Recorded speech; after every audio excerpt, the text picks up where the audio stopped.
باب التیمم، یہ باب ہے تیمم کے بیان میں۔ طہارت کا بیان چل رہا ہے، پہلے وضو کا بیان ہوا، غسل کا بیان ہوا، اب تیمم کا بیان ہے۔ ظاہر سی بات ہے، جب پانی ہوگا تب غسل بھی کیا جائے گا، وضو بھی کیا جائے گا، لیکن جب پانی نہیں ہوگا تو اس کا قائم مقام تیمم کیا جائے گا۔ تیمم یا غسل کا بھی قائم مقام ہے اور وضو کا بھی قائم مقام ہے۔ آدمی جنوبی ہو، ناپاک ہو، اس پر غسل فرض ہو اور پانی نہ ملے تو جنابت کے لیے بھی یہ تیمم کافی ہوگا، اور اگر بے وضو ہو گیا ہے اور پانی نہیں ہے تو وضو کے لیے بھی، تو یہ دونوں کا خلیفہ ہے۔ کہتے ہیں ہوا لمحدث و جنوب، یہ تیمم کس کے لیے جائز ہے؟ محدث کے لیے بھی اور جنوبی کے لیے بھی، یعنی بے وضو اور بے غسلہ دونوں میں تیمم کر سکتے، تیمم کی اجازت ہوگی، تیمم جائز ہوگا دونوں کے لیے۔ وحائض و نفساء، اور یہ تیمم جائز ہے ایسی عورت کے لیے بھی جو حالت حیض میں ہو اور پانی نہ پائے، یا حالت نفاس میں ہو اور پانی نہ پائے تو بھی وہ تیمم کر سکتی ہے۔ اچھا جی، لم یقدروا علی الماء، وہ محدث یا جنوب یا حیض و نفاس والی عورت جس کے لیے تیمم جائز ہے اس وقت جبکہ یہ پانی کے استعمال پر قادر نہ ہو۔ لم یقدروا علی الماء، پانی کے استعمال پر یہ قادر نہیں ہے۔ اب استعمال پر قدرت نہ ہونے کی صورتیں متعدد ہو سکتی ہیں۔ پانی ہی نہیں ہے، کہاں سے قادر ہوگا؟ پانی ہے مگر اس کے نکالنے پر قادر نہیں ہے، پانی ہے مگر 1 میل سے زیادہ فاصلے پر ہے، پانی ہے مگر خود اتنا بیمار ہے کہ اسے استعمال نہیں کر سکتا، پانی ہے مگر دشمن سامنے بیٹھا ہے، کہہ رہا اگر ہاتھ لگایا پانی کو تو ابھی کاٹ دوں گا ٹانگیں یا ابھی مار دوں گا گردن وغیرہ۔ تو دشمن ہو یا کہیں پانی رکھا ہے مگر اتفاق سے وہیں سانپ کھڑا بیٹھا ہوا ہے یا وہیں شیر کھڑا ہے، تو پانی تو ہے مگر جا نہیں سکتے پانی کے قریب۔ تو یہ ساری وجہیں ہو سکتی ہیں قدرت نہ ہونے کی، ٹھیک ہے۔ سنی تفصیل خود ذکر کرتے ہیں۔ اے علی ماء یکفی لطہارتہ، یعنی اتنے پانی پر قادر نہیں ہے جو اس کی طہارت کے لیے کافی ہو سکے۔ یا مان لیجیے پانی ہی ہے مگر 1 گلاس ہے بس، اب 1 گلاس میں کیسے وضو ہو جائے گا؟ یا غسل فرض ہے اس کے اوپر، تو 1 گلاس میں یا 1 لوٹے میں کیسے غسل ہو جائے گا؟ تو پانی تو ہے مگر بہت مختصر سا ہے۔ تو اتنے پانی کے استعمال پر قادر نہ ہو جو اس کی طہارت کے لیے کافی ہے۔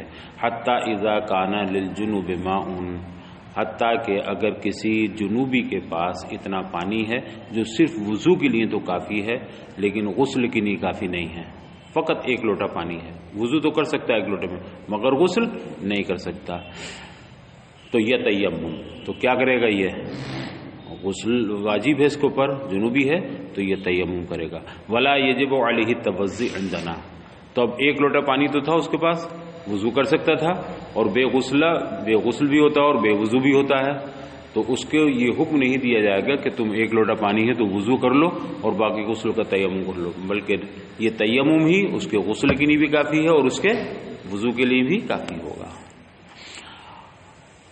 تو صرف وضو کے لائق پانی ہے، غسل کے لائق پانی نہیں کسی کے پاس، تو اس پر یہ واجب نہیں ہے کہ غسل کی نے تیمم کرے اور اس پر وضو کرنا لازم ہو یا پانی سے وضو کرے۔ ہمارے نزدیک خلافاً للشافعی، اس میں امام شافعی کا اختلاف ہے۔ ظاہر سی بات ہے اختلاف کی صورت یہ ہوگی، وہ کہتے ہیں کہ جنوبی ہے، پانی اتنا نہیں ہے غسل کر سکے، پانی صرف اتنا جس سے وضو کر سکتا ہے، تو ان کا غسل کی نے تیمم کر لے، اور بے وضو بھی تو ہے وہ، اور وضو کے لیے پانی ہے 1 لوٹا پانی، تو 1 لوٹے پانی سے وضو کرے اور تیمم، تو جنابت کے لیے تیمم اور وضو کے لیے پانی کا استعمال کرے۔ اما اذا کان مع الجنابۃ حدث یوجب الوضوء یجب علیہ الوضوء، ہاں اگر کسی جنابت والے، کسی جنوبی کا معاملہ یہ ہو کہ اس نے جنابت کے لیے تیمم تو کر لیا مگر حدث، اسے حد سے لاحق ہو گیا، اور ایسا حد سے لاحق ہوا جو موجب وضو ہے، جو غسل کا باعث ہے، وضو کا باعث ہے، تو یجب علیہ الوضوء ہو، تو اس پر وضو کرنا واجب ہوگا۔ مثلا ایک شخص بے غسلہ تھا، اس پر غسل فرض تھا، پانی نہیں تھا، 1 ہی لوٹا پانی تھا بس، تو کیا کرے گا؟ وہ غسل کے لیے تیمم کر لے گا۔ اب تیمم کرنے کے بعد آیا ہے، آتے آتے نماز پڑھنے جا رہا تھا، راستے میں ری خارج ہو گئی، تو کون سا سبب پایا گیا؟ حد سے اصغر والا، اب بے وضو ہو گیا وہ، یا اس نے استنجا کر لیا، غسل کا تیمم کر چکا تھا، اب اس کے بعد اس کا حد سے اصغر لاحق ہوا، تو اب اس حد کے لیے وہ تیمم ہی کرے گا یا وضو کرے گا؟ اس نے کہ ایک لوٹا پانی اس کے پاس موجود ہے، تو اب اس ایک لوٹے پانی سے وہ وضو کرے گا۔ وہ تیمم اس کا باقی ہے یا ٹوٹ گیا؟ جنابت والا وہ علی حال ہی باقی ہے۔ ہاں اگر ایک بالٹی پانی اسے کہیں سے دستیاب ہو جائے، مل جائے، تو وہ تیمم بھی رخصت ہو جائے گا۔ آب آمد تیمم برخاست، تو اتنا پانی اگر اسے مل جائے جس سے غسل کر سکے تو غسل کا تیمم ختم، اور وضو کا تیمم کیا تھا اور وضو کے لائق پانی مل گیا تو وضو کا تیمم ختم ہو جائے گا۔ فَالتَّيَمُّمُ لِلْجَنَابَةِ بِالْاتِّفَاق، تو تیمم جنابت کے لیے بالاتفاق باقی رہے، یعنی امام شافعی اور ہمارے یہاں اب اسے تیمم کے اعادے کی ضرورت نہیں ہوگی۔ جو تیمم اس نے جنابت کے لیے کیا تھا وہ تیمم باقی رہے گا۔ اب چونکہ حد سے اصغر لائق ہوا ہے، بے وضو ہو گیا اور وضو کے لائق پانی موجود ہے تو پانی سے وضو کر لے گا۔ وَأَمَّا إِذَا كَانَ لِلْمُحْدِثِ مَاءٌ يَكْفِي لِغَسْلِ بَعْضِ أَعْضَائِهِ، اور جب کسی محدث کے پاس اتنا پانی ہو جو بعض اعضاء کے دھونے کے لیے تو کافی ہے، تو فالخلاف ثابت ایضا، تو اس میں بھی اختلاف ثابت ہے۔ بعض فقہا کیا کہتے ہیں وہی جتنا دھو سکتا ہے اتنا دھو لے، باقی تیمم، اور کہتے ہیں نہیں جب وہ ناکافی ہے تو اب تیمم ہی کرے گا، وضو کی ضرورت نہیں۔ مثلا ایک گلاس پانی ہے، ایک گلاس پانی میں وہ منہ بھی دھو سکتا ہے اور دونوں ہاتھوں کو بھی دھو سکتا ہے، لیکن پیر دھونے کے لیے پانی نہیں بچے گا، مسے کے لیے نہیں، تری مان لیجئے، تو اب اس میں اختلاف موجود ہے۔ کہتے ہیں نہیں، جتنا کر سکتا ہو اتنا کر لے۔ جیسے کسی کے پاس ننگا ہے کوئی اور اس کے پاس کپڑا صرف اتنا ہے کہ بس وہ اتنا ہی شرمگاہی ڈھانپ سکتا ہے، باقی کپڑے ہی نہیں اس کے پاس، ایک انگوچھا ہے اس کے پاس مان لیجیے سے، ایک رومال ہے، ایک مفلر ہے، بس تو جتنا ہے اتنا استعمال کر لے۔ یہ نہیں کہ صاحب اتنا سا تو میں سے کیا رکھا رہے ہو بغل میں، نہیں۔ تو ایسے ہی وضو کے لیے اگر پانی تھوڑا ہے تو جتنا کام کر سکتا ہو وہ، جتنے اعضاء دھو سکتا ہو اتنا اس دھو لے اور باقی کو رہنے دے۔ اوپر کہا تھا تیمم جائز ہے محدث کے لیے اور جنوبی کے لیے اور حیض و نفاس والی عورت کے لیے، کب؟ جبکہ یہ پانی کے استعمال پر قادر نہ ہو۔ قادر ہیں تو تیمم جائز نہیں۔ اب قادر نہ ہونے کی صورتیں کیا کیا ہو سکتی ہیں؟ فرماتے ہیں لِبُعْدِهِ مِيلًا، پانی کے استعمال کی ایک صورت، استعمال پر قدرت نہ ہونے کی ایک صورت تو یہ ہے کہ پانی ہے مگر 1 میل کے فاصلے پر ہے، 1 میل کی دوری پر ہے نا۔ کہتے ہیں المیلو ثلث الفرسخ، میل کتنا ہوتا ہے؟ 1 فرسخ کا تہائی ہوتا ہے، ثلث ہے نا، تو گویا 3 میل کا 1 فرسخ ہوا۔ وکیل اور ایک قول یہ ہے کہ میل کہتے ہیں 3500 گز سے لے کر 4000 گز تک کو، 3,000 ذراع و 500، کتنے ہو گئے؟ 300 یا 3,000 3000 وہ 500 500 گویا 3500 الی 4,000، کتنے تک؟ 4000۔ تو 3500 گز سے لے کر 4000 گز کے درمیان کا جو فاصلہ کہلاتا ہے وہ 1 میل کہلاتا ہے۔ جیسے ہم کہتے ہیں نا کہ 1000 میٹر کا 1 کلومیٹر ہوتا ہے، 1000 میٹر کا 1 کلومیٹر ہوا، تو اب ظاہر سی بات ہے 1000 کلومیٹر کا 1000 میٹر کا 1 کلومیٹر ہوگا، تو اب یہ جو ذراع شرعی ہے وہ کوہنی کی اس نوک سے لے کر کے اور بیچ کی انگلی کے کنارے تک، یہ مطلب ذراع شرعی ہے۔ اب آپ 1 میٹر میں دیکھ لیجیے تو کتنا ہو جائے گا؟ 2 ہاتھ سے زیادہ ہوگا۔ تو اب اگر 3000 یہ شرعی گز ہوا تو ویسا گز کتنا بیٹھے گا یا میٹر؟ 1000 کے آس پاس ہی بیٹھے گا اگر دیکھا جائے تو، وہی لگ بھگ، چونکہ آپ لگ بھگ 3 مان لیجئے 1 میٹر کے اندر، اور 3000 یا 3500 یہ بتا رہے ہیں تو وہی تقریباً بیٹھے گا۔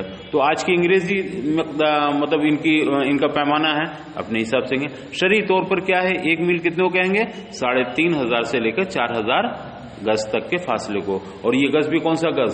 وہ گز نہیں جسے کپڑا بیچتے ہیں، بلکہ یہ شرعی گز 1 کوہنی کے برابر ہے، 1 ہاتھ برابر ہے۔ وما ذکر ظاہر الروایہ، اور جو کچھ یہ ذکر کیا گیا ہے متن میں، ہے نا، کہ میل کتنا ہوگا، یہ ظاہر الروایہ ہے، یعنی 1 میل کی جو مقدار ذکر کی گئی ہے وہ ظاہر الروایہ ہے۔ اور امام حسن کی روایت میں یہ ہے کہ المیلو انما یکونو، کہ 1 میل کے فاصلے پر ہو، پانی 1 میل کے فاصلے پر ہے تو تیمم جائز ہے. قادر نہیں کی صورت یہی نا کہ پانی استعمال ہو، قادر نہیں کیا صورت کہ پانی تو ہے مگر 1 میل سے زیادہ فاصلے پر ہے، تو 1 میل کی جو مقدار ہے یہ ظاہر روایہ ہے. لیکن حضرت امام حسن کی جو روایت ہے امام ابو حنیفہ سے وہ یہ ہے کہ المیل انما یکون معتدا اذا کان فی طرف غیر قدامہ، یہ 1 میل کی جو میعاد مقرر کی گئی ہے، متعین کی گئی ہے، یہ اس وقت معتبر ہوگی جبکہ وہ سامنے کی سمت کے علاوہ میں ہو. اگر سامنے کی سمت میں ہے تو 1 میل کی مقدار نہیں 2 میل کی مقدار ہوگی، لیکن سامنے کی سمت کے علاوہ دائیں بائیں اور پیچھے 3 سمتیں ہونی، 4 سمتیں ہیں، سامنے ہو دائیں بائیں ہو اور پیچھے ہو. تو اگر سامنے کی سمت میں ہے تو 1 میل کے فاصلے پر معتبر نہیں ہوگا. مان لیجیے سامنے جدھر وہ چل رہا ہے اسی راستے میں اگر 1 میل نہیں 1.5 میل کے فاصلے پر بھی پانی ہے تو بھی وہ قادر ہے. 1.5 میل کے فاصلے پر جائے وضو کرے اور نماز پڑھے، تیمم کی اجازت نہیں.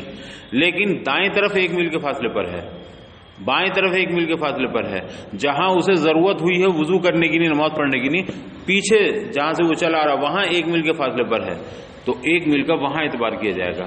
وجہ کیا ہے؟ وجہ یہ ہے کہ جب سامنے کی سمت کے علاوہ میں ہو، دائیں بائیں پیچھے ہو، تو ظاہر سی بات ہے 1 میل پانی لینے کے لیے جائے گا، پھر وہاں سے آئے گا، اسے تو وہیں آگے جانا ہے نا. تو اب وہاں 1 میل پیچھے جانا اور پھر 1 میل آنا، کتنے میل ہو گئے؟ 2 میل. اسی طرح سے اگر دائیں جائے گا تو دائیں جا کر کے پھر پانی لے کے آئے گا، تو 1 میل جانا اور 1 میل آنا، یہی صورت بائیں طرف ہوگی. تو اگر دائیں بائیں پیچھے 1 میل کا فاصلہ ہوگا پانی میں تو یہ کتنا بن جائے گا آنے جانے کا ملا کر؟ 2 میل. اسی طرح سے اگر سامنے کی سمت میں پانی ہے، مثلا ایک آدمی یہاں پیٹرول پمپ پہ کھڑا ہے، جانا اسے سٹھیاؤں کی طرف، اب سٹھیاؤں کی طرف جانے میں وہ یہاں پیٹرول پمپ پہ کھڑے ہو کر اسے وضو کی ضرورت ہے، ابھی نماز پڑھنی ہے اسے، ورنہ وقت چلا جائے گا، تو اب پانی نہیں ہے اس کے پاس. اب پانی کس نے بتایا؟ بولے نہیں ملت نگر میں پانی ہے. اب 1 میل ملت نگر ہے مثال کے طور پر، تو اب وہاں جائے گا 1 میل پانی لے کر پھر آئے گا تو 2 میل ہو گیا نا. یا کوئی نہیں شہید نگر ہے تو 1 میل شہید نگر آئے گا پھر 1 میل لے کر جائے گا. یا کہیں نہیں صاحب ادھر ہی مبارک پور جائیے آپ، وہ کٹرے میں جا کر کے ملے گا پانی، تو 1 میل پیچھے جانا ہو پھر 1 میل، اسے تو آگے جانا ہے نا سٹھیاؤں روڈ پر. تو یہاں آنے کی نہیں، اسے دائیں بائیں پیچھے کی سمت میں اگر تینوں سمت میں ہوں گی تو 1 میل 2 میل کے برابر ہو جائے گا. اور اگر اسے پتہ چلا کہ نہیں سٹھیاؤں ہی کے راستے میں پانی ہے مگر 1 میل کے فاصلے پر نہیں ہے، 2 میل کے فاصلے پر ہے، یہ 1.25 میل کے فاصلے پر ہے، تو اسے وضو کی اجازت نہیں، وہ تیمم کی اجازت نہیں ہوگی. کہا جائے گا تمہارا راستہ تو یہی ہے نا، تمہیں تو جانا ہی ادھر ہی ہے، لہذا چلو. اور 2 میل کے اندر بھی اگر پانی ہے تو اسے تیمم کی اجازت نہیں ہوگی. تو 1 میل کا اعتبار کب ہوگا؟ جبکہ وہ سامنے والی سمت میں نہ ہو بلکہ دائیں بائیں اور پیچھے ہو. اور سامنے کی سمت میں ہو تو کتنا ہی 2 میل کا اعتبار کیا جائے گا. اور امام حسن کی روایت میں یہ ہے کہ المیل انما یکون معتدا اذا کان فی طرف غیر قدامہ، 1 میل کا اعتبار اس وقت ہوگا جبکہ سامنے کی سمت سامنے کی طرف کے علاوہ میں ہو. ٹھیک ہے. حتی یسیر میلین ذہابا و مجیئا، جب دائیں بائیں پیچھے ہوگا تو 1 میل کتنا بن جائے گا آنے جانے میں؟ 2 میل بن جائے گا. فاما اذا کان فی قدامہ، لیکن جب وہ پانی آگے کی سمت میں ہو، جدھر اسے جانا ہے اسی سامنے کی سمت میں ہو قدام، فیعتبر ان یکون میلین، تو وہاں کتنا اعتبار ہوگا؟ 2 میل. اگر وہاں 2 میل کے بعد پانی ہے سامنے کی سمت میں تو اسے تیمم کی اجازت ہوگی. ادھر دیکھا دائیں طرف بھی 1.5 میل، بائیں طرف بھی 1.5 میل، پیچھے بھی 1.5 میل اور آگے سامنے کی سمت میں 2.5 میل پانی ہے، تو 1 میل نہیں ہوا نا، تو تیمم کی اجازت نہیں ہوگی. تیمم کی اجازت ہوگی. ہاں. او لمرض، یا عدم قدرت کی ایک صورت کیا ہوگی؟ بیمار ہے، خود مریض ہے وضو کرنے والا، تو لا یقدر معه، یہ اس مرض کے ہوتے ہوئے اس مرض کے باوجود وہ پانی کے استعمال پر قادر نہیں ہے، علی استعمال الماء، پانی کے استعمال پر قادر نہیں، مرض کی بنیاد پر. او ان استعمل الماء اشتد مرضه، یا اگر اس نے پانی کو استعمال کیا تو اس کا مرض اور شدید ہو جائے گا، مرض اور بڑھ جائے گا، اضافہ ہو جائے گا مرض میں. حتی لا یشترط خوف تلف، ہاں اتنا ضرور ہے کہ تلف کے خوف کا شرط، تلف مطلب کسی چیز کے تلف ہو جانے کا خوف شرط نہیں ہے. یعنی اگر بیمار ہے، بخار ہے، بہت شدید بخار ہے، اگر پانی استعمال کرے گا تو اور بڑھ جائے گا بخار، اتنا ہی اندیشہ کافی ہے۔ یہ نہیں کہ بالکل یہ جاتا ہی رہے گا دنیا سے، اس کے تلف ہونے کا اندیشہ ہو جائے گا، مر جائے گا، یہ تو مر جانے کا اندیشہ ضروری نہیں ہے، یا کوئی اس ضائع ہو جائے گا، ہے نا، نہیں، صرف مرض بڑھ جائے، تلف ہونا ضروری نہیں ہے نا، یہ شرط نہیں ہے، تو صرف بڑھ جانے کا ہی اندیشہ اگر ہے تو بھی تیمم کی اجازت ہوگی۔ ایک تو یہ ہوتا ہے میاں اگر تم نے پانی استعمال کیا تو مر جاؤ گے، تب تو تیمم کرنا ہی کرنا ہے، لیکن مرنا یہ شرط نہیں ہے کہ مرنے کا خوف ہو، صرف اتنا بھی خوف اگر ہے کہ بخار ابھی 102 ہے، اگر میں نے وضو کر لیا تو 103 ہو جائے گا اور شدید ہو جائے گا بخار، تو یہ شدت بھی تیمم کے جواز کے لیے کافی ہوگی۔ یا اگر پانی استعمال کرتا ہے تو اس کا مرض شدید ہو جائے گا، یہ وضو میں تو اتنا کم ہے، مگر غسل ہے کسی کے اوپر اور شدید بخار میں ہے، تو اب غسل میں تو تمام سر بدن پورا ہی بھیگنا ہے، تو ایسے میں غسل تو بہت نقصان دے گا۔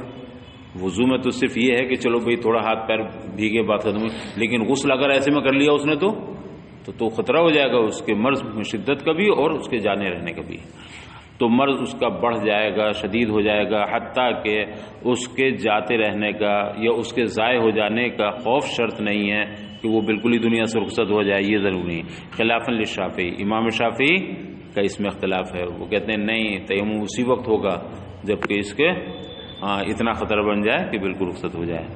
اس ضرر اشتداد المرض فوق ضرر اشتداد الزمن، اس لیے جو ہم نے کہا کہ اشتداد مرض ہی کا خوف کافی ہے، وہ اس لیے کہا کہ زیادتی سمن کے ضرر سے زیادتی مرض کا ضرر یہ زیادہ شدید ہے، یہ زیادہ بڑا ہے۔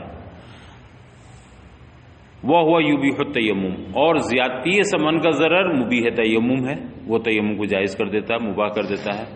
دیکھیے کہیں پانی آپ کو بغیر قیمت کے نہیں مل رہا ہے، پانی آپ کے پاس نہیں ہے، پانی مل رہا ہے مگر قیمت سے مل رہا ہے، خرید کر کے مل رہا ہے، اور عام طور پر پانی کی جو قیمت ہے اس سے بہت زیادہ قیمت میں مل رہا ہے۔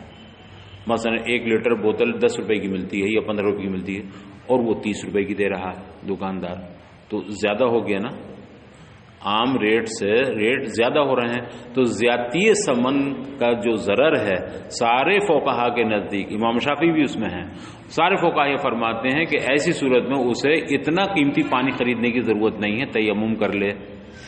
تو یہاں تو صرف زیادتی ثمن ہوا کہ 10 کی جگہ 20 دینے پڑ رہے ہیں، 15 کی جگہ 30 دینے پڑ رہے ہیں، 50 دینے پڑ رہے ہیں، لیکن ایک یہ ہے کہ پیسے تو اتنے ہی ہیں یا پانی بھی ہے، مگر بیماری بڑھ جانے کے بعد بیماری تو بہت لمبی ہو جائے گی، جسمانی تکلیف بھی بڑھ جائے گی، اور بیماری زیادہ بڑھ جانے کے بعد پھر خوف تلف کا بھی ہے، مان لیجئے، یا زیادہ دنوں میں ٹھیک ہونے کا اندیشہ ہو جائے گا پھر کہ اگر بخار بڑھ گیا تو پھر تو 1 ہفتے تک پڑا رہوں گا میں ایسے ہی۔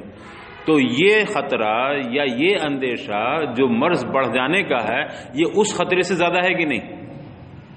آدمی کہتا ہے یار میں پیدل نہیں جاؤں گا، میری تو ٹانگوں میں درد ہو جائے گا، میں تو 1 ہفتے تک نہیں اٹھ پاؤں گا، چلو رکشہ لو، کتنا لے گا؟ 20 روپے لے گا، چلو 20 روپے دو، لیکن میں اگر پیدل گیا تو مجھے 1 ہفتہ اٹھا نہیں جائے گا مجھ سے، اتنا میرے ٹانگوں میں درد ہو جائے گا، تو اس کی نہیں 20 روپے کی کوئی حقیقت، کوئی حیثیت نہیں ہے۔ آدمی ایسی جگہ 20 نہیں 50 روپے بھی دے دے گا، بولے یا 50 روپے لے لو، لیکن میں مروں گا تھوڑی، بیکار تھوڑی ہو جاؤں گا، میری تو ٹانگوں کی حالت خراب ہو جائے گی اگر میں اتنا پیدل چل گیا۔ تو آدمی کی نظر میں پیسے کی کوئی حیثیت نہیں ہے، تو ظاہر سی بات ہے جب زیادہ ثمن میں ملنے والے پانی کو عذر مان لیا گیا اور سارے فقہا نے اجازت دیتی کہ تم تیمم کر سکتے ہو، تو زیادتی مرض یہ تو اس سے زیادہ خطرناک ہے کہ اس میں جسمانی تکلیف بھی ہے، اور دوائیں جب لمبی کرے گا تو وہاں تو 20 روپے زیادہ دینے پڑ رہے تھے، دوائیں تو کئی سو روپے کی زیادہ ہو جائیں گی، تو مال کا بھی ضرر ہوگا اور جسمانی تکلیف بھی ہو جائے گی۔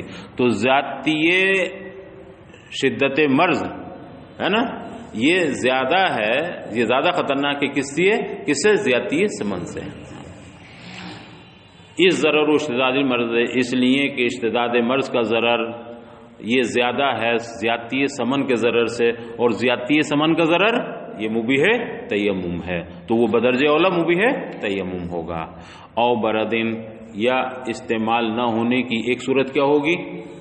پانی کے استعمال پر قدرت نہیں ہے کہ وہ ٹھنڈ اتنی ہے، سردی اتنی ہے کہ اگر غسل کرے گا تو معاملہ خراب ہو جائے گا، بیمار پڑ جائے گا بالکل.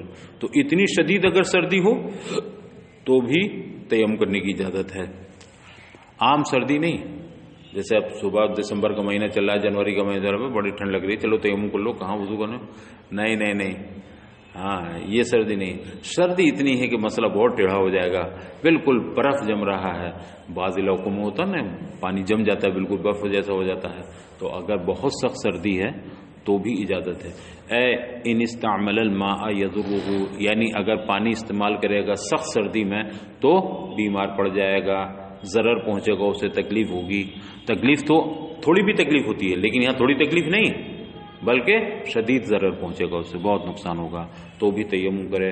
او عدو او عطشن، یا ایک صورت یہ ہے کہ پانی تو ہے مگر اس کے استعمال پر قدرت اس لیے نہیں ہے کہ دشمن بیٹھا ہے. کنواں موجود ہے، ڈول بھی موجود ہے پانی نکالنے کے لیے، لیکن دشمن بیٹھا ہے، شیر بیٹھا ہے، سانپ بیٹھا ہے. اب اگر جاتا ہے کنویں پہ تو معاملہ گڑبڑ ہو جائے گا اس کا. تو ایسی صورت میں تیمم کر لے اور اپنی جان کو خطرے میں نہ ڈالے. دشمن ہے تو، یا دشمن جان سے مارنے کو نہیں کہہ رہا بلکہ کہہ رہا ہے کہ اگر آگے تو ہاتھ توڑ دوں گا تیرے، تو جان سے تو نہیں مارنوں کہہ رہا، صرف ہاتھ توڑ دینے کو کہہ رہا، تو بھی کافی ہے ہاتھ توڑ دینے کی دھمکی بھی، اور تیمم کرے گا. او عطشن، یا پیاس کا اسے اندیشہ ہے، پیاس کا خطرہ ہے. پانی تو ہے اس کے پاس ایک لوٹا یا ایک بٹل پانی ہے، وضو کر سکتا ہے ایک بٹل میں، لیکن جا رہا سفر میں یا گھر پہ ہی ہے اور پانی دور تک نہیں ہے. اب دیکھ رہا کہ اگر یہ بوتل پانی وضو میں خرچ کر دیتا ہوں تو مجھے اگر پیاس لگے گی تو پانی نہیں ہوگا میرے پاس، تو یہ بہت تکلیف کی بات ہو جائے گی. یا دوا کھانی ہے، اس کے لیے پانی نہیں ہے، تو اگر پیاس کا خطرہ ہو کہ آگے پیاس لگے گی اور پانی نہیں مل پائے گا تو وضو نہ کرے بلکہ اسے ایک لوٹے پانی کو، ایک بٹل پانی کو روکے رکھے اور نماز کے لیے تیمم کر لے. اے ان استعمل الماء، یعنی اگر اس نے پانی کو استعمال کیا تو خاف العطشا، تو اسے کس بات کا اندیشہ ہے؟ پیاس کا اندیشہ ہے، پیاس لگے گی اسے. او ابیح الماء، یا کہیں پانی کو مباح قرار دیا گیا ہے پینے کے لیے، کہیں پانی رکھا ہوا ہے مگر کس نے رکھا ہے؟ تاکہ مسافر پیتے ہوئے جائیں، یا یہاں آنے والے صرف پینے کے لیے پانی ہے، ہاتھ دھونے کے لیے یا وضو کرنے کے لیے، غسل کرنے کے لیے نہیں ہے. تو کس لیے پانی ہے؟ صرف پینے کے لیے مباح پانی ہے. حتی اذا وجد المسافر ماء فی جب، حتیٰ کہ اگر کسی مسافر نے کسی مٹکے میں پانی پایا اور وہ مٹکا کیسا ہے؟ معد للشرب، وہ مٹکا پانی صرف پینے ہی کے لیے رکھا گیا ہے، تو جاز لہ التیمم، تو بھی تیمم اس کے لیے جائز ہے. جا رہے ہیں پلیٹ فارم پہ دیکھا، اسٹیشن پہ دیکھا پانی مٹکوں میں رکھا ہوا ہے مگر کس نے رکھا ہے؟ پینے کے لیے رکھا ہے، یہ جانتا ہے، تو مسافروں کی ضرورت کے لیے رکھا ہے تو وضو نہ کرے، صرف پینے کے لیے ہے، وہ وضو کے لیے نہیں ہے، وضو کر لے، وہ تیمم کر لے، ٹھیک ہے، وضو نہ کرے. لیکن آپ نے دیکھا ہو پلیٹ فارم پر ٹوٹیاں لگی ہوئی ہیں، اگرچہ وہ پینے کے لیے ہے لیکن ان ٹوٹیوں میں اتنا کم پانی نہیں ہوتا کہ اگر وہ وضو کر لے گا تو لوگ پیاسے مر جائیں گے یا لوگوں بڑے پریشانی کا سامنا کا. ٹوٹیاں ہیں جتنا چاہو پانی، تو اب وضو کرے گا تب نماز پڑھے گا، تیمم کی اجازت نہیں ہے. یہ تو ایسے علاقوں میں جہاں ذرا سا پانی رکھا ہوا ہے اور صرف پینے کے لیے ہے، وضو کے لیے نہیں. جیسے راجستھان کے کچھ علاقے ایسے ہیں بالکل ریگستانی کہ وہاں مٹکوں میں پانی رکھ دیا جاتا ہے مسافروں کو گزرنے کے لیے، وہ پینے کے لیے، تو وہ چند مٹکے پانی رکھا ہے یا ایک مٹکا پانی رکھا بس، اگر وہ وضو میں گزار دے گا یا غسل کی ضرورت ہے غسل کر لے گا تو پینے والوں کے لیے نہیں رہے گا. تو ایسے موقع پر یا ایسی جگہوں پر تیمم کر سکتا ہے. حتیٰ کہ اگر کسی مسافر نے پانی کسی مٹکے میں پایا مگر وہ مٹکے میں پانی کاہے کے لیے رکھا گیا ہے؟ معد للشرب، پینے کے لیے رکھا گیا ہے، تو جاز لہ تیمم، تو اس میں تیمم جائز ہے. الا اذا کان کثیرا، ہاں اگر پانی کثیر ہے، بتیرے مٹکے رکھے ہیں، پانی بتیرا ہے اس میں، یا پوری ٹوٹی لگی ہوئی ہے اور پانی اس میں خوب آ رہا ہے، تو اجازت نہیں ہے تیمم کی. ہاں اگر پانی کثیر ہے فیستدل علی انہ للشرب والوضو، تو پانی کا کثیر ہونا اس بات پر استدلال کرتا ہے، اس بات کی دلیل ہے کہ یہ پانی پینے کے لیے بھی ہے اور وضو کے لیے بھی ہے. جیسے میں نے بتایا اس سیزنوں پر ٹوٹیاں لگی ہوئی ہیں دونوں کے لیے. فَأَمَّا الْمَاءُ الْمُعَدُّ لِلْوُضُوءِ، لیکن وہ پانی جو صرف وضو کے لیے رکھا گیا ہے، فَإِنَّهُ يَجُوزُ أَن يَشْرَبَ مِنْهُ، تو اس سے جائز ہے کہ پی بھی لے اور وضو بھی کر لے. صرف وضو کی پانی رکھا ہے تو وضو سے زیادہ تو پیاس اہم ہے، تو اس میں تو اجازت ہے کہ صرف پینے کے لیے پانی رکھا ہے تو وضو نہ کرے، تیمم کر لے. لیکن صرف وضو کے لیے پانی رکھا ہے اور پیاس لگی ہے تو پیے نہیں، بھائی وضو کے لیے فقط نہیں، اگر صرف وضو کے لیے ہے تو پی بھی سکتا ہے، لیکن صرف پینے کے لیے ہے تو وضو نہ کرے، تیمم کرے۔ فَأَمَّا الْمَاءُ الْمُعَدُّ لِلْوُضُوءِ فَإِنَّهُ يَجُوزُ أَن يَشْرَبَ مِنْهُ، تو جائز ہے اس کے لیے کہ وہ اس کو پی لے۔ وَعِندَ الْإِمَامِ الْفَضَلِي، لیکن امام فضلی کے نزدیک عکس ھذا، اس کا الٹا ہے، فَلَا يَجُوزُ التَّيَمُّمُ، تو ان کے ہاں تیمم جائز نہیں ہے۔ اگر صرف پینے کے لیے ہے تو ہمارے یہاں وضو کر سکتا ہے، صرف پینے کے لیے ہے، وضو کے لیے نہیں۔ صرف پینے کے لیے ہے تو تیمم کرے گا، وضو نہیں کرے گا، اور صرف وضو کے لیے ہے تو پی بھی سکتا ہے۔ لیکن امام فضلی نے کہا کہ نہیں، اس کا عکس ہے، اگر وضو کے لیے ہے تو نہیں پیے گا، اور پینے کے لیے ہے تو تیمم کر لے گا۔ او عدم آلتن، یا پانی تو ہے کنویں کے اندر مگر کنویں سے نکالنے کا کوئی برتن نہیں ہے، پانی کے کوئی ڈول وغیرہ، کوئی بالٹی وغیرہ نہیں ہے، پانی کیسے نکالے؟ جیسے قدل و نحوہ، مثلا ڈول وغیرہ نہیں ہے کنویں پر تو بھی تیمم کرے گا۔ ہاں اگر مان لیجیے اس کے پاس کپڑا ہے، کپڑا ڈال کر کے اسے بھگو کر نکالے تو اسے وضو کر سکتا ہے، لیکن کوئی چیز نہیں، کپڑا بھی نہیں کہ اسے بھگو کر کے نکال لے، لوٹا بھی نہیں کہ اسے ڈال کر کے نکال لے تو تیمم کرے گا۔ یا عدم آلہ کی صورت میں، یعنی پانی نکالنے کا کوئی برتن وغیرہ نہیں ہے جیسے ڈول وغیرہ تو بھی تیمم کر۔ او خوف صلاۃ فوت صلاۃ العید فی الابتداء، یا شروع ہی میں نماز عید کے فوت ہو جانے کا خوف ہو تو بھی تیمم کر سکتا ہے۔ عید کی نماز کی نہیں جا رہا، چونکہ عید کی نماز عیدگاہ میں ہوتی ہے، جگہ جگہ نہیں ہوتی ہے، اب تو خیر مسجدوں میں ہوتی ہے تمام، لیکن جب صرف عیدگاہ میں عید کی نماز ہوتی ہے تو عید کی نماز کا کوئی خلیفہ بھی نہیں ہے، اب یہ جلدی سے پہنچا، وضو ہے نہیں، امام صاحب بالکل کھڑے ہیں، ایک رکعت بھی ہو گئی ہے، تو اب دیکھ رہا ہے کہ اگر میں وضو کروں گا تو وضو کے لیے پانی اتنی دور ہے، آؤں گا تو نماز ختم ہو جائے گی، تو تیمم کر کے نماز شروع کر دے۔ تو یہ کس کے لیے ہے؟ نماز شروع کرنے کے لیے، ٹھیک ہے۔ اے اذا خافا فوت صلاۃ العید، یعنی جب نماز عید کے فوت ہونے کا اسے اندیشہ ہو تو جاز لہو ان یتیمم، تو اس کے لیے کیا جائز ہوگا؟ تیمم کر لینا۔ ویشرع فیہا، اور تیمم کر کے نماز شروع کر دینا اس کے لیے جائز ہوگا۔ ھذا بالاتفاق، اور یہ سارے ائمہ کے نزدیک ہے۔ نماز عید کی نہیں گیا، نماز عید کو دیکھ رہا کہ اگر وضو کروں گا تو نماز چلی جائے گی تو تیمم کر کے نماز شروع کر دے، نماز پڑھ دے، سب کے نزدیک۔ وبعد الشروع متوضئا، لیکن وضو کر کے تو نماز عید شروع کی تھی اس نے، جب گیا تھا تو باوضو تھا، باوضو نماز عید شروع کی، اب اس کے بعد اسے حدث لاحق ہوا ہے نا، تو والحدث للمناع، تو بنا کرنے کی نہیں حدث پر تیمم کرے گا۔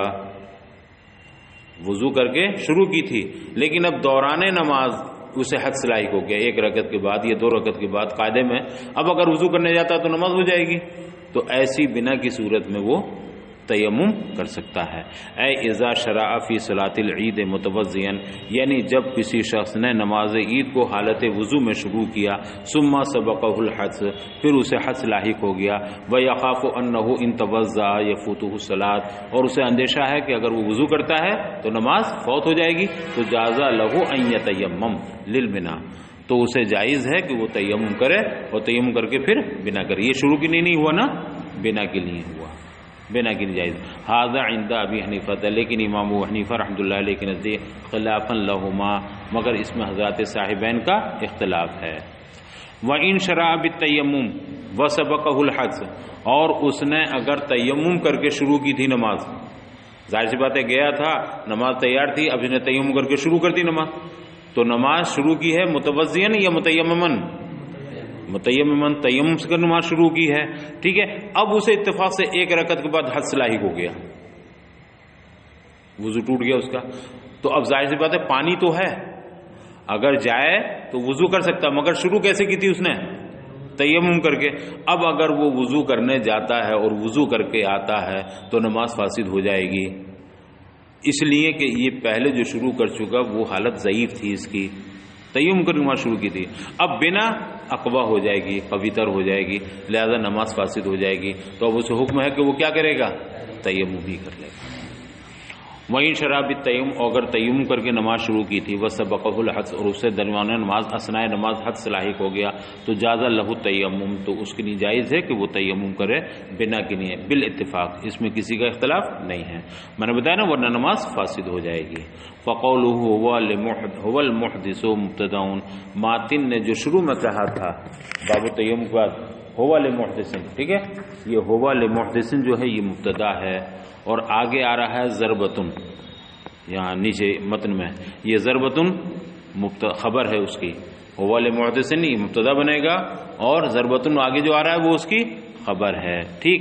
ولم یقدروا صفۃ للمحدث، اور وہاں جو ہے نا کہ جائز ہے محدث کے لیے، جنوب کے لیے، حیض و نفاس وغیرہ کے لیے، تو اس کے بعد ولم یقدروا تھا، جبکہ یہ قادر نہ ہو پانی کے استعمال پر، تو ولم یقدروا یہ صفت ہے کس کی؟ محدث کی، اور ما بعد محدث، ما بعد محدث میں کون کون تھا؟ جنوب تھا، حیض و نفاس سے ما بعد کی، جیسے جنوب اور حیض وغیرہ ہوا، ٹھیک ہے نا۔ وقولہ لبعدہ میلا، اور پھر اس کے بعد متن کیا تھا؟ قادر نہ ہو پانی کے استعمال پر، کس وجہ سے؟ لبعدہ میلا، پانی کے 1 میل فاصلے ہونے کی وجہ سے، 1 میل دور ہونے کی وجہ سے، ٹھیک ہے۔ تو یہ لبعدہ میلا مع المعطوفات، یہ جتنے معطوفات ہیں کیا کیا آیا ہے، او مطلب یہ تھا لبعدہ میلا او لمرض، ہے نا، او برد او عدو او عطش او عدم آلت وغیرہ، جتنے معطوفات ہیں یہ سب، تو ماتن کا قول لبعدہ میلا اپنے تمام معطوفات کے ساتھ ہی متعلق ہے اسی عبارت سے لم یقدروا سے، کہ قادر نہ ہو، کن کن وجہ سے؟ ان بنیاد پر، ان سبب سے قادر نہ ہو۔ فی الابتداء، وفی الابتداء یہ متعلق مبتدا سے ہے، فی الابتداء جو آیا تھا اس سے پہلے، ہے نا، فی الابتداء یہ مبتدا سے متعلق ہوگا۔ فتقدیرہ، تو اب تقدیر عبارت یوں ہوگی، التیمم لخوف فوت صلاۃ العید فی الابتداء، ہے نا، تقدیر عبارت کی بنے گی تیمم جائز ہے نماز عید کے فوت ہو جانے کے خوف سے، فی الابتداء، کب؟ شروع میں ہی اگر نماز عید کے فوت ہو جانے کا اندیشہ ہو تو شروع میں تیمم کرنا جائز ہوگا۔ وبعد الشروع متوضیا ضربۃ، اور شروع کرنے کے بعد، وہ باوضو شروع کرنے کے بعد نماز میں تیمم کر کے نہیں اجازت ہوگی، کہ اگر آئے گا تو نماز جاتی رہے گی، تو نماز عید میں تیمم کی اجازت ہوگی۔ ضربۃ، تیمم ہے کیا؟ ایک ضرب لگانا ہے، ہاتھ مارنا ہے، اب یہ اس کی خبر آئی، ٹھیک ہے، ہوا لمحدث کی۔ او صلاۃ الجنازۃ، یا نماز عید کی نہیں بلکہ تیمم کس کے لیے جائز ہوگا؟ نماز جنازہ کے لیے، نماز جنازہ کے جاتے رہنے کا خوف ہے، جیسے نماز عید کا کوئی خلیفہ نہیں ویسے نماز جنازہ کا بھی کوئی خلیفہ، یہ الگ بات ہے، وہ فرض کفایہ ہے، ضروری نہیں، لیکن اگر اس کی چھوٹ گئی تو کوئی اس کا خلیفہ بھی نہیں ہے نا، تو اس لیے نماز عید کو جس بنیاد پر تیمم سے شروع کرنے کی اجازت تھی کہ اس کا کوئی خلیفہ نہیں، وہی وجہ نماز جنازہ میں بھی ہے، کہ اگر نماز جنازہ فوت ہو جائے گی تو اس کا بھی کوئی خلیفہ نہیں ہے، تو نماز جنازہ کے فوت ہونے کا اندیشہ ہو تب بھی تیمم کی اجازت ہے، مگر یہ کس کے لیے؟ لغیر الولی، غیر ولی کے لیے تیمم کی اجازت ہے، اگر ولی ہے تو تیمم نہیں، اس لیے کہ ولی اگر ابھی نماز نہیں پڑھے گا تو اس کا انتظار کیا جائے گا، ولی کی اجازت بغیر نماز جنازہ نہیں ہوگی، تو ولی جب خود پڑھے یا اجازت دے تو نماز، اب اگر ولی نے کہا بھائی 10 منٹ رکو میں آتا ہوں وضو کر کے، تو اب کوئی اور نہیں پڑھ سکتا، اجازت نہیں نا، تو ولی کو چونکہ اختیار ہے کہ وہ نماز کو مؤخر کر سکتا ہے، تو ولی اگر وضو میں تاخیر کی وجہ ہے تو اس کے لیے خطرہ نہیں کہ نماز چھوٹ جائے گی، تو اب ولی کو تیمم کی اجازت نہیں ہوگی، بلکہ کس کو اجازت ہوگی؟ غیر ولی کو، غیر ولی کا انتظار نہیں کیا جائے گا، نماز کھڑی ہے تیار ہے بالکل، اب غیر ولی کو رکو تم کون ہو تو روکنے والے، تمہیں کوئی حق نہیں ہے، تو اس کے لیے نماز کو مؤخر نہیں کیا جا سکتا، اس لیے اسے تیمم کی اجازت ہے، مگر ولی کو اجازت نہیں ہوگی۔ ولی میں وہ بھی ہے جو اس کی اولاد ہے، اور ولی میں قاضی یا سلطان اسلام وغیرہ بھی شامل ہیں، یعنی جنہیں حق ولایت حاصل ہے۔ لا لفوت الجمعۃ والوقتیۃ، البتہ نماز جمعہ کے فوت ہونے کے لیے یا وقتیہ نماز کے فوت ہونے کے اندیشے سے تیمم جائز نہ ہوگا۔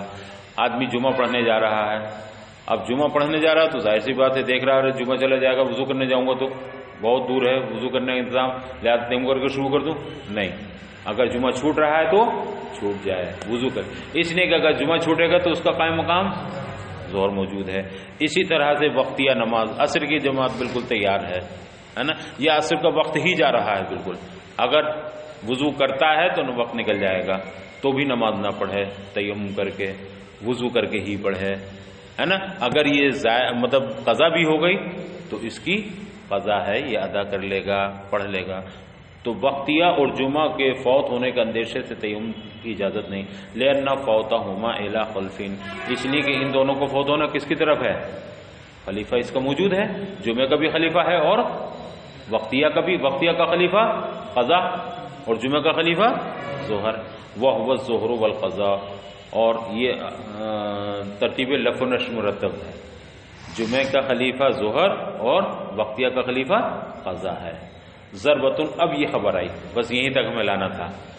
ہوا لمحدث کے بعد جائز ہے محدث کے لیے، کیا ہے وہ؟ تیمم جو جائز ہے. ضربتن، وہ ایک ضرب ہے، لمسح وجہی، چہرے کے مسح کے لیے، اور ایک ضرب ہے دونوں ہاتھوں کو مرفقین سمیت مسح کے لیے. ایک ضرب مارے تو چہرے پر مسح کر لے اور دوسری ضرب مارے تو ہاتھوں مسح کر. اب اس کی تفصیل کل بتائیں گے انشاءاللہ.